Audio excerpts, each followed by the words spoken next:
Chers frères musulmans, lors de nos conversations, vous me posez souvent la question suivante. Pourquoi les chrétiens mangent-ils du porc alors qu'ils affirment suivre Jésus qui, lui, ne mangeait pas de porc? Cette question, je dois dire, est effectivement très pertinente et mérite qu'on s'y intéresse.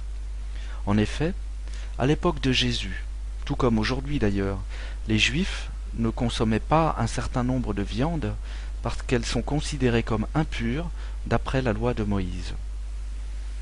Ils considèrent en effet que puisqu'ils ne consomment pas ces viandes réputées impures, alors ils sont eux-mêmes purs, tandis que ceux qui consomment ces viandes impures sont eux-mêmes des gens impurs. Par conséquent, il faut éviter de fréquenter ces gens-là. D'ailleurs, il était mal vu d'entrer chez ces personnes impures. On s'aperçoit de cette ségrégation quand on lit les évangiles. Le passage où un officier de l'armée romaine, un centurion, s'adresse à Jésus pour lui faire une demande. Il lui dit en effet clairement, « Seigneur, je ne suis pas digne que tu entres sous mon toit. » En effet, Jésus était juif alors que le centurion était païen. Les bons juifs pieux, qu'on appelait les pharisiens, reprochaient à Jésus de fréquenter des gens qui ne suivaient pas la loi juive et même de carrément leur promettre le salut de Dieu. Cet homme fait bon accueil aux pécheurs et il mange avec eux, disait-il.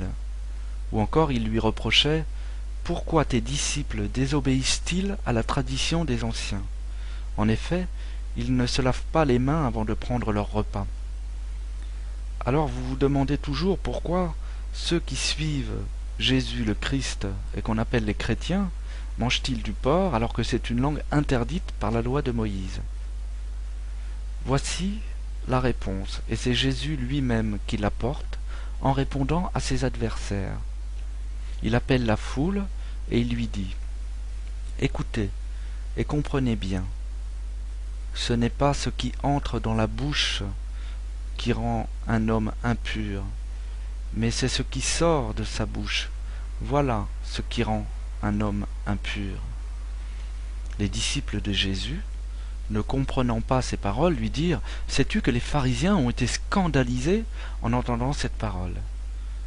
Et comme ils ne comprenaient pas, Jésus leur a expliqué lui-même ces paroles. « Ne voyez-vous pas que tout ce qui entre dans la bouche va dans le ventre pour être ensuite éliminé, tandis que tout ce qui sort de la bouche vient du cœur, et c'est ça qui rend l'homme impur. Car c'est du cœur que viennent les pensées mauvaises, les pensées de meurtre, d'adultère, de mauvaise conduite, de vol, de faux témoignages. C'est tout cela qui rend l'homme impur. Mais manger sans se laver les mains, et on pourra ajouter manger du porc, ne rend pas l'homme impur. Vous comprenez donc, chers frères musulmans, que ce qui est important pour un chrétien, c'est ce qu'il y a dans son propre cœur et comment il se comporte avec son prochain, mais certainement pas ce qu'il mange. Que Dieu vous bénisse. Amen.